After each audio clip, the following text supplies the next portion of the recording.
Bokoto bandeko. Ouais, on va ça d'habitude na Facebook, mais je pense que c'est la première fois. On a tous la machine na Davina Bokecho donc moto simba na Facebook ye wala po na mona ka bobenga ngai yo ouais mbotozo komela ete pour moni ke na oseka ça veut dire sengo ezali bolongola ba panique awa tozali ndeko soko koti au partager ba toza na kati déjà ba koti bandeko ba koti bo partager c'est toute la première fois pété mon moni direct na fait ça Wayambo bo partager en tout cas awa toza na famille complet Wayambo donc na yebisa ki bino lobby ke ceux qui ont besoin de vraie information, ceux qui ont la famille n'a été zangai. Donc beaucoup est belé na moni déjà ezo kinde mbango ba 50 yo kinde ba 100 déjà.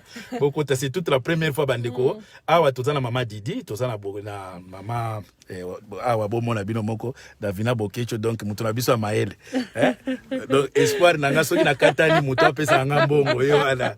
Donc apesi mama chance mbote na pesi Cédric mbote donc famille au grand complet pour vous dire que na sali tout pona le cas pour ba te belé boleli par rapport à la situation ya Wayambo na bande ko le katé parce que il fallait que soit vraie version ya arrestation ya Wayambo. Wayambo c'est vrai à bakangi mais bakangi na ba commentaire na bino wana te o Félix akangi si o fali bande ko botika ko rêver Félix akokangisa Wayambo.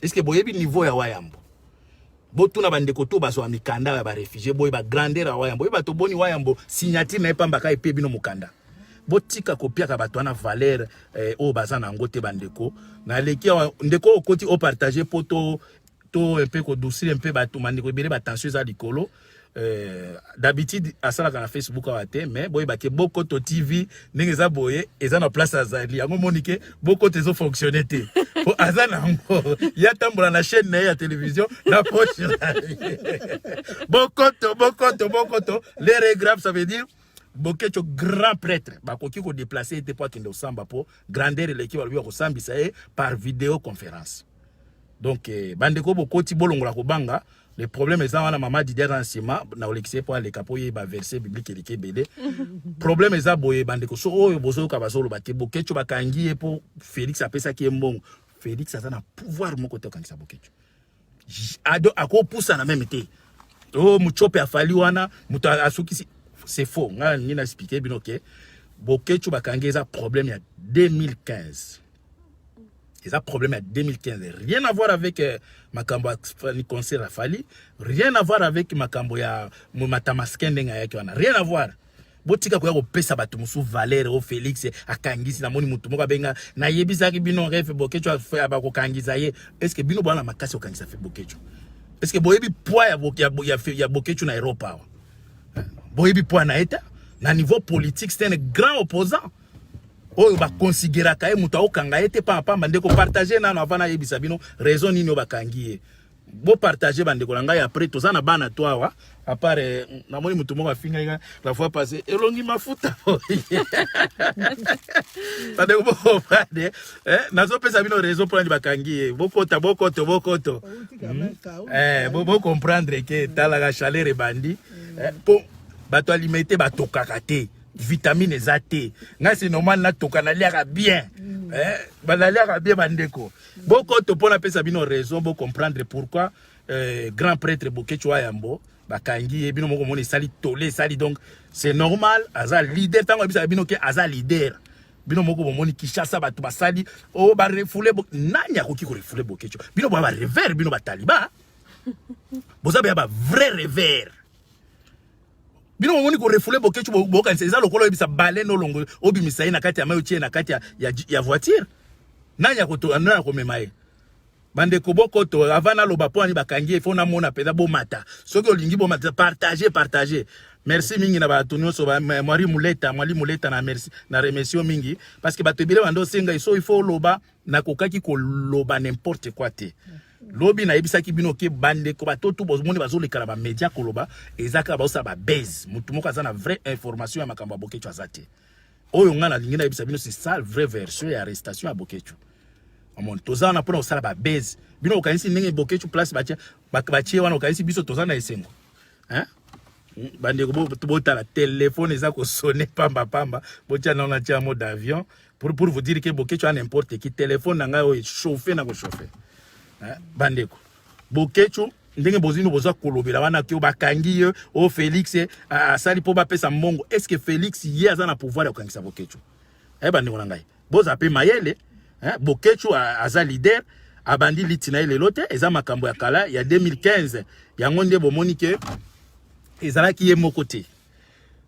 Problème ya 2015 ezalaki ngai Wayambo na vieux Jaco Sayala jour bakangaki biso na je pense que na maître Bola tozaki moi ebele bakangaki donc pas bakangaki biso batelemisaki biso il faki tango jour au Kabila yaki je pense que bateau bazaki na Paris jour bayebi eza jour au ser na biso oya koma collabo moi c'est à Martin Sali abambaki Kabila maki vis-à-vis boy eza jour wana biso sikoyo ba cercle qui biso poto bouger te po tozaki suivi depuis Bruxelles si était belge yamane Hollande biso ti na communication na ba français na ba péage tout baza ko s'informer to komi na Paris ka boy to koti na métro ko bimaka na métro boy pas même pas ba encercler biso ça veut dire tozaki filmer depuis Bruxelles et problème wana nde ça ki ba interdisa ngai Wayambo na vieux Jaco Sayala to kendeki sous parité ngai na zwaki lettre vieux Jaco Sayala zwaki lettre Bokecho azwa lettre wana te. Ça veut dire biso to sala recours Bokecho sala recours te po azwa lettre wana te. Et pourtant nzoka batwana basi ba atiake il faut azana droit ko kota France te. Et donc arrestation à Bokecho ezali à 2000 par rapport au problème à 2015 motif ezalaki que nous avons mis la vie de Kabila en danger. Boyende ministre intérieur a komelanga. Je pense que lettre wana na botala ngo un jour na bimisango. Que Tochaki ka vie à Kabila en danger yango balobi to nyataka souffrance te. Bon, ils a rien à voir na mutroko la molie mboa o fait Kabila Félix asuki Félix alama bino boyebi po ya Bokecho. Hein? Bino peut-être bomona ka Bokecho alobaka boye kaka bino boyebi po ya Bokecho za nango. Est-ce que Félix akokanisa Bokecho? Awa na poto. Jamais Mundela koyoka ete po bayebi que Félix o gagna pe ba élection te, oza dictateur. Hein? Oza tribaliste. Bande ko bo partager, je pense que eza vraie version to ebisi bino eza problème ya 2015 motif ezaki ke tochiaki via Kabila en danger ke tolinge to bomaye Bokecho sala recours te. Ngala sala recours vieux Jaco sala sala recours mais dossier wana komba monike na makambo lekaki yo ya bafali banini ba monike aza leader yango monike balobi cette fois-ci faut bakangaye mais ndenge za boye bande ko bo banga te bakotika ye tokopesa bino jour te mais boye bakeka mingi te azozala libre. Ye moko kuna na kati azana na esengo aza bien bomoni ke famille to ezoseka zwana mama Didi aloba mwa moke mama Didi pesa batombote po oyibisa bango peuple zairwa na pesi bino mbote na komba Jésus Christ Nazareth to banga te mobundeli na bino azali malamu tozozela ndenge papa komanda eso alobi tozalaka na prière akobima mobundeli na bino azali tozalaka na prière makasi akobima na pesi bino nyonso mbote na bolingo bolakisi pona ndeko na bino Wayambo tozalaka na prière. Merci beaucoup. Bon, je pense que Davina yo muto yebi ba français milai ba bela no bato français po bana miti ba oloba Davina français leki ebele lo bela bato français po ba comprendre po bana na biso olobaka vous parlez que à Lingala nous avons besoin d'informations lo bela bango na français po ba yoka. Ben comme mon tonton a dit, ne vous inquiétez pas, papa va très très bien, il va vraiment très très bien. On était au téléphone ce matin avec lui, donc on a parlé au téléphone, il se porte à merveille. On va pas vous dire pour le moment le jour où il va rentrer en Belgique, mais c'est dans pas longtemps. Donc on voulait juste vous rassurer que papa va bien, qu'il se porte bien. Merci pour votre soutien, merci pour vos messages, merci pour les appels. Vraiment, on a senti en fait que le peuple congolais aime papa. Et vraiment merci beaucoup. J'ai pas grand chose à dire. Nous-mêmes on est en forme, on est vraiment rassurés, on s'inquiète même pas. Donc que Dieu vous bénisse. Bandeko vous comprendre donc Davina de français les gars belé. Donc tous obligés to banda apprendre sur lingala. Talaka bana. Français les gars belé. Ko pesa ta Félix moi ndambo. Ote tuna Félix ko alobi. Oh, il faut qu'on batte la zamba. Je suis venu avec un entrepreneur qui coupe les bois dans le charbon. Ah, Félix. Il n'y a pas Davina ko bande. Biso mikolo soko eka na anglais na français na bomba ina bengelo chance. Espagnol. Les gens, ne vous inquiétez Bozo, pas. mon maman, il est dans la Ne vous cima. inquiétez pas. N'écoutez pas toutes les informations qui circulent sur les réseaux sociaux. Vous connaissez votre papa, votre ami, votre frère. Il se bat pour le pays, il se bat pour le pays.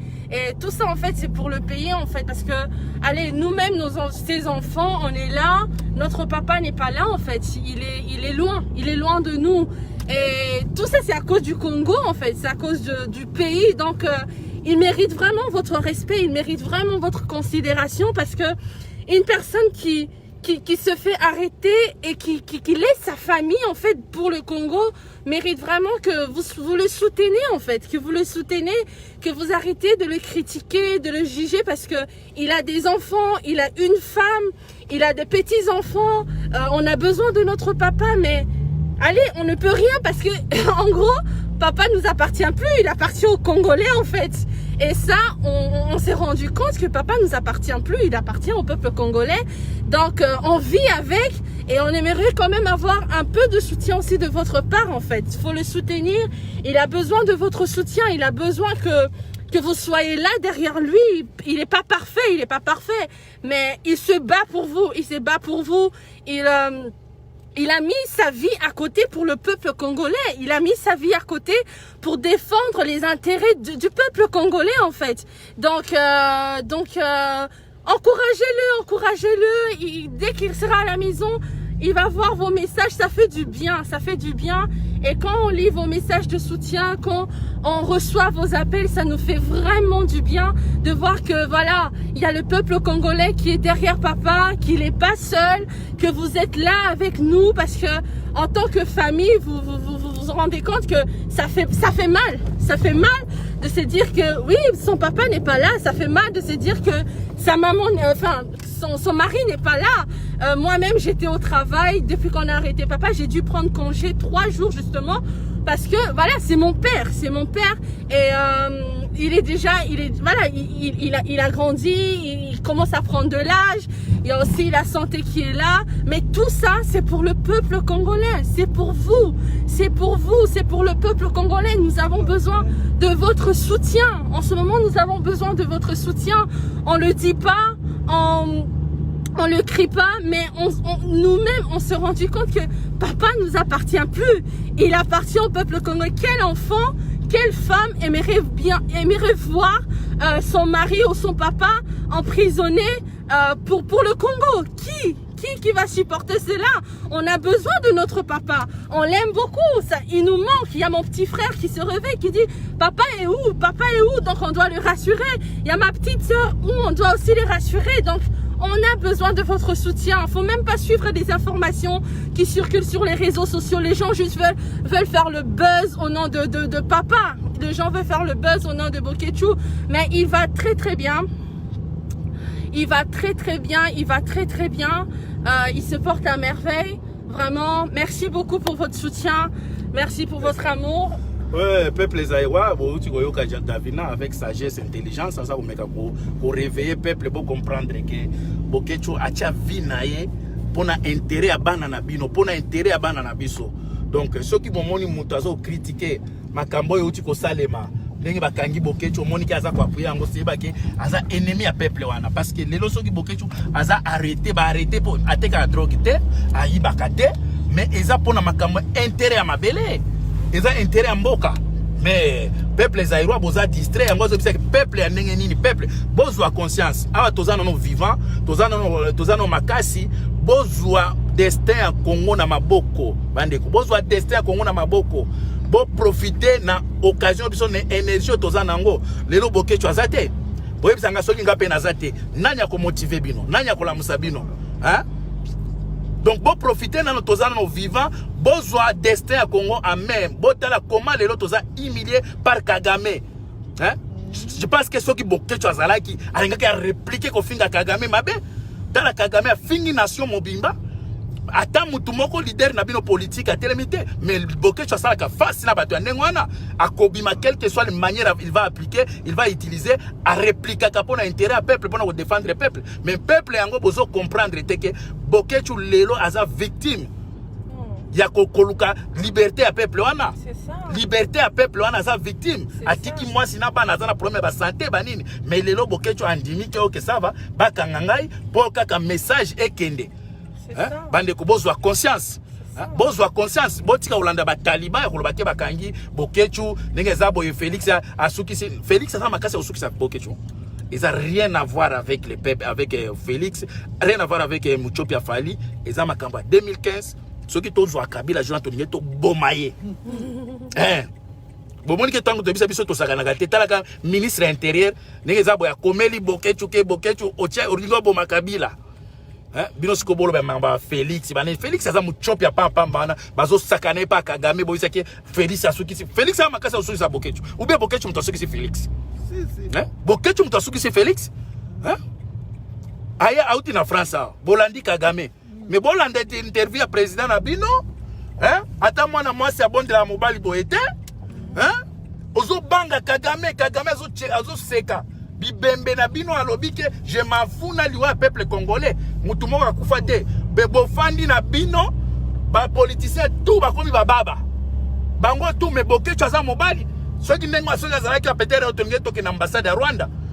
Moi, je suis en l'ambassade de l'ambassade de Rwanda.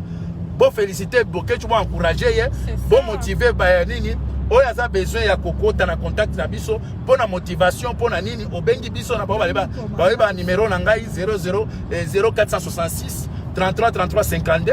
Ce qu'on a besoin de vraie information. Pas d'information à la base. C'est ça. Hein? Oh, Fali à Kangisi Bokechu. Oh, Nanya Ebisi Bino ke batona bana pouvoir. C'est le moment de soutenir. Donc, tout ça qui tombe ko lobate, pourquoi? Parce qu'il fallait qu'il y ait une vraie raison, il y a arrestation à Bokechu, raison à ngwana ke eza pour Bokechu anika ki aboma Kabila en 2015. Yango bakangali. Est-ce que beaucoup félicité était?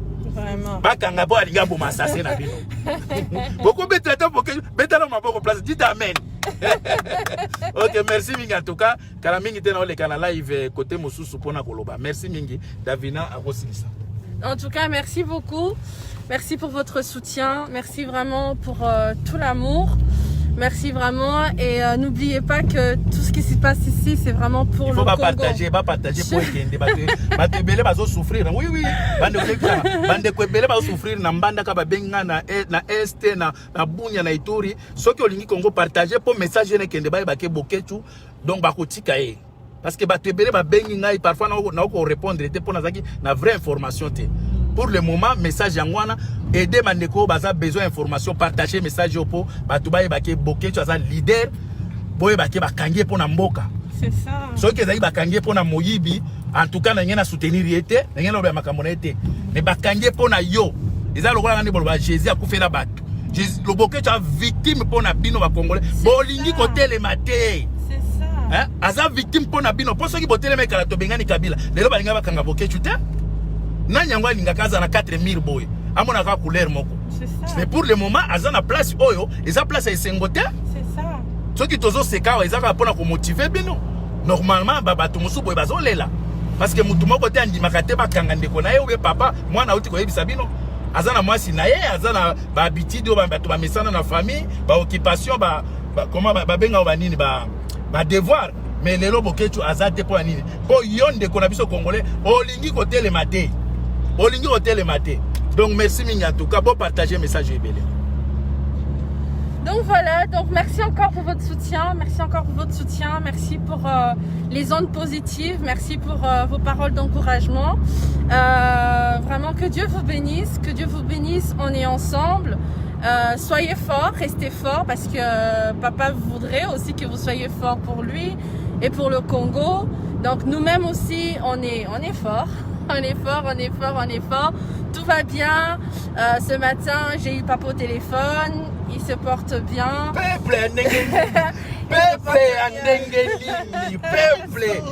quelle sorte il y a peuple. Aïe, bisa bino vous comprenez.